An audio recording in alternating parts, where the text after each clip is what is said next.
नमस्कार साथियों, आप देख रहे हैं आनंद आईएएस अकेडमी। आज हम बात करेंगे बिहार की समृद्ध लोक संस्कृति के एक महत्वपूर्ण विषय बिहार के प्रमुख लोक नृत्य की, जो आपको बीपीएससी तथा अन्य राज्य लोक सेवाओं की परीक्षाओं में कला एवं संस्कृति से जुड़े प्रश्न लगातार पूछे जाते हैं। इसलिए इस वीडियो में हम बिहार के प्रमुख लोक नृत्यों की उत्पत्ति, क्षेत्र, अवसर और विशेषताओं तथा परीक्षा की दृष्टि से महत्वपूर्ण तथ्यों को सरल भाषा में समझें। तो आइए शुरू करते हैं। मेरे साथ जुड़े रहिए अंत तक वीडियो के, और वीडियो अगर आपको पसंद आए तो इसको लाइक करें, शेयर करें और सब्सक्राइब करें। बिहार का सबसे प्रमुख और जो पहला नृत्य की बात करें तो उसे विदेशिया नृत्य बोलेंगे। मैं इसको हाईलाइट करके आपको दिखाता हूँ, एक मिनट। जैसे कि आप यहाँ देख सकते हैं, ये है विदेशिया नृत्य। इसमें सबसे पहले हम क्षेत्र की बात करेंगे, जो मुख्य रूप से भोजपुरी भाषी क्षेत्र यानी कि भोजपुर, ये जिला दे रखे हैं भोजपुर, बक्सर, छपरा और सिवान। इन क्षेत्रों के प्रमुखतः ये विदेशिया नृत्य किया जाता है। इसके जनक की अगर हम बात करें, भिखारी ठाकुर जी हैं, जिन्हें बिहार का कालिदास कहकर संबोधित किया जा सकता है। आपके बीपीएससी प्रीलिम्स में यहाँ से एक डायरेक्ट फैक्ट बेस्ड क्वेश्चन आ सकता है कि बिहार के कालिदास किसे कहा जाता है, तो उसका उत्तर होगा साथियों भिखारी ठाकुर जी। अगर हम इसके थीम की बात करें, यह नृत्य एक नृत्य नाटिका है जो 20वीं सदी से शुरू हुई, और इसमें सामाजिक मुद्दे जैसे प्रवासन के दर, गरीबी, विदेशी गए पतियों की प्रतीक्षा कर रही महिलाओं की व्यथा को दिखाया गया है। अगर इसकी विशेषता की बात करें साथियों, तो पारंपरिक रूप से इसमें पुरुष कलाकार ही महिलाओं के कपड़े पहनकर महिला पात्रों जैसे प्यारी सुंदर की भूमिका निभाते हैं। इसे आमतौर पर या आम भाषा में लोंडा नाच कहकर भी संबोधित किया जाता है कि इसके अंदर जो महिलाएं हैं, महिलाएं का जो रोल होता है वो सामान्यतः पुरुष के द्वारा किया जाता है। ये भी पुरुष है, इधर ये भी पुरुष है, और इस नृत्य को हम क्या कहते हैं, विदेशिया नृत्य। वीडियो के साथ जुड़े रहिए साथियों। लास्ट के जो कुछ स्लाइड्स है उसमें हम आपको दिखाएंगे कि इससे जुड़े जो एक्सपेक्टेड क्वेश्चन बीपीएससी में पूछे जा सकते हैं उनको हम आपको देंगे, ताकि आप उससे अपनी प्रैक्टिस कर सके और कमेंट में अपने आंसर दे सके। अगर हम नेक्स्ट की बात करें, नेक्स्ट हमारा है जट जतिन या जाट जतिन, जो कि एक प्रेम कहानी थी जाट और जतिन की, उसके ऊपर आधारित है। इसके जो क्षेत्र की अगर हम बात करें तो यह मुख्यतः उत्तरी बिहार, विशेष रूप से मिथिलांचल और कोशी वाला जो क्षेत्र है उसके अंदर किया जाता है। इसमें डायरेक्ट क्वेश्चन कई बार क्षेत्र से रिलेटेड पूछ लिया जाता है कि जट जतिन जो नृत्य है उसका क्षेत्र किससे संबंधित है, या फिर इससे पहले जो हमने विदेशी नृत्य की बात करी वो किससे संबंधित है। तो इनके वीडियो के साथ ही आप नोट्स तैयार करते रहिए। अब इसका जो नृत्य होता है इसमें किस अवसर पर किया जाता है, अमूमन मानसून के समय। अभी आपको पता है कि अभी ये सावन आने वाला है और ये जो मौसम है अभी मानसून का चल रहा है, तो इसी मौसम के तहत जो जट जतिन नृत्य है या जाट जतिन नृत्य है इसमें किया जाता है। जाट जो पुरुष था और जतिन जो है महिला थी, इन दोनों की प्रेमी जोड़ों की एक लोक कहानी है जो कि बहुत ही सुप्रसिद्ध है, और इसी को प्रदर्शित किया जाता है। जो कि ये इसमें याद रखने योग्य बात ये है कि विदेशी जो नृत्य था उसमें केवल पुरुष ही भाग लेते, परंतु जाट जतिन नृत्य है इसके तहत जो पुरुष और महिला दोनों का इसमें सहभागिता होती है। तो इसको हम एक डुएट के रूप में देखा जा सकता है, जिसमें महिला और पुरुष दोनों की सजीव तरीके से भूमिका निभाई जाती है।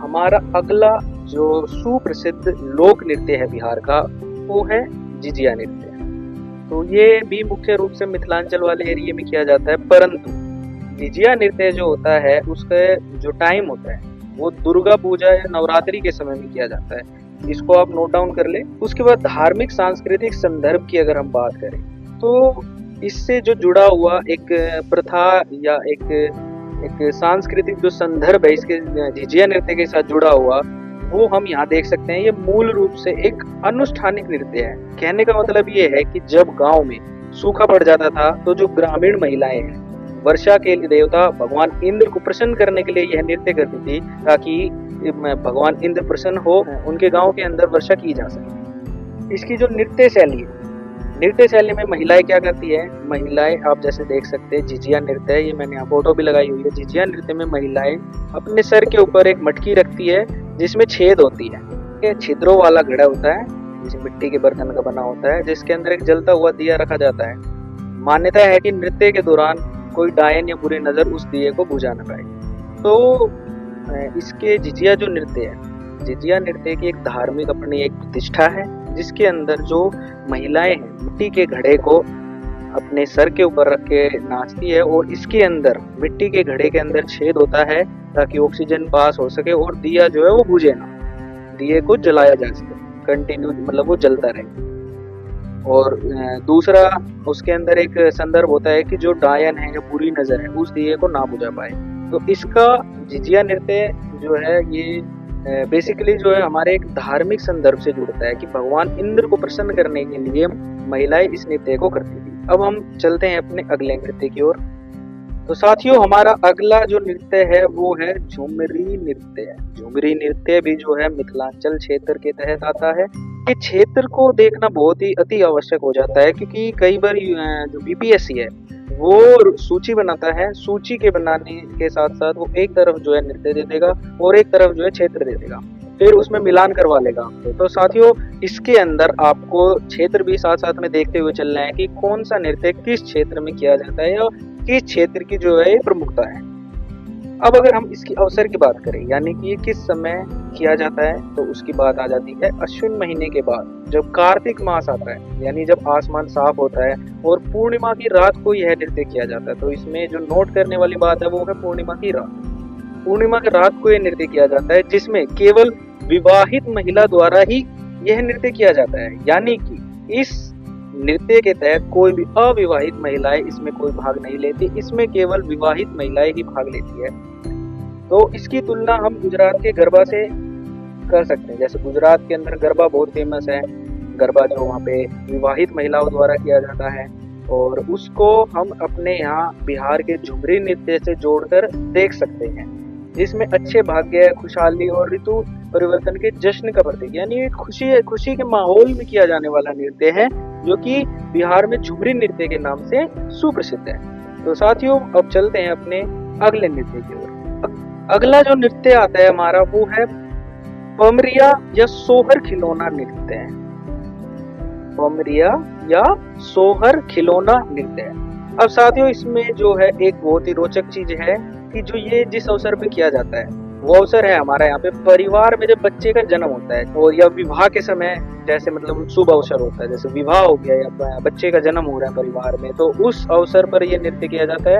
याद रखने योग्य बात है कि इसके अंदर पुरुष नर्तक घाघरा और चोली पहनकर ढोलक और मजीरा बजाते हुए लोकगीत सोहर उसे गाते हैं, और सोहर गीतों में नवजात शिशु की तुलना भगवान राम या कृष्ण से की जाती है। जैसे भगवान राम और श्री कृष्ण जी है, श्री कृष्ण जी जब उनके बाल रूप है या भगवान राम का जो बाल रूप है उसका संबोधन करते हुए यह नृत्य किया जाता है। इसमें जो है जो नवजात शिशु है उसको आशीर्वाद दिया जाता है, और इसमें एक ध्यान रखने योग्य बात ये भी है कि इसके अंदर किन्नर समुदाय का भी एक अपना एक महत्व होता है। इसके अंदर किन्नर समुदाय बच्चे को आशीर्वाद देती है, जो कि एक उत्सव के रूप में सोहर खिलौना नृत्य के रूप में मनाया जाता है। तो साथियों, अब हम अपने अगले नृत्य की बात करते हैं। साथियों, अगला हमारा जो नृत्य है वो है कर्मा नृत्य। अगर हम इस क्षेत्र की बात करें तो बिहार के जनजातीय क्षेत्र, विशेषकर रोहतास और झारखंड सीमा से सटे हुए इलाके इसके अंदर आते हैं। इसके अंदर जो भाद्रपद महीना है, कर्मा नृत्य किया जाता है। तो अब अगर हम बात करें कर्मा नृत्य किसके द्वारा किया जाता है, तो यह बिहार के एक जनजातीय समूह के द्वारा किया जाता है। इसकी विशेषता की अगर हम बात करें तो इसकी विशेषता में हम ये कह सकते हैं कि यह एक सामूहिक नृत्य है, सबसे पहली बात। दूसरी चीज इसमें हम देख सकते हैं कि इसमें जितने पुरुष होते हैं उतनी ही महिलाएं होती है। करम वृक्ष का मतलब होता है कि भाग्य का प्रतीक की शाखा, यानी कि करम वृक्ष को हम जो है भाग्य से जोड़कर देखते हैं, और इसके तहत जो उसकी शाखा होती है, उसकी शाखा को आंगन में लगाकर उसके चारों ओर गोलाकार में एक आकृति बनाकर तब ये नृत्य किया जाता है। तो साथियों, अब चलते हैं अपने अगले नृत्य की ओर। तो हमारा अगला नृत्य यहाँ पे आ जाता है कजरी नृत्य।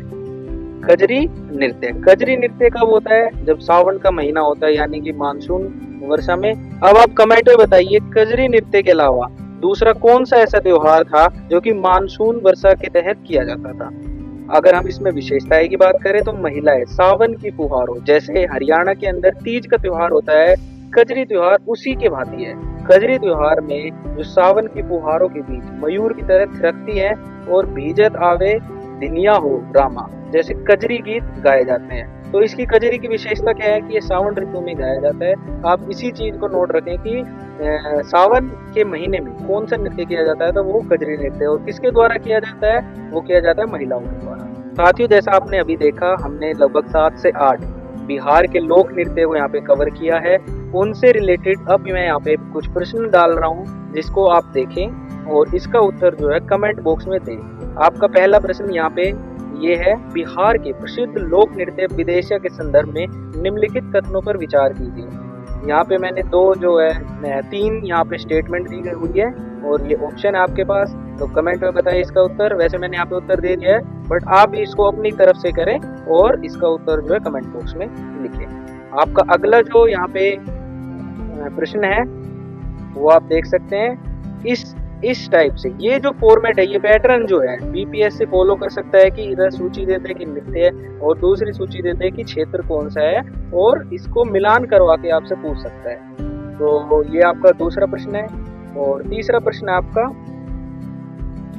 प्रश्न यहाँ पे मैंने दे दिया है कि बिहार के उस अनुष्ठानिक लोक नृत्य को पहचानिए जो दुर्गा पूजा के दौरान किया जाता है, जिसमें महिलाएं सिर पर छिद्रों वाली मिट्टी का घड़ा जिसमें दिया जलता रहता है रखकर वर्षा के देवता इंद्र को प्रसन्न करने और क्षेत्र को बुरी नजर से बचाने के लिए नृत्य करती है।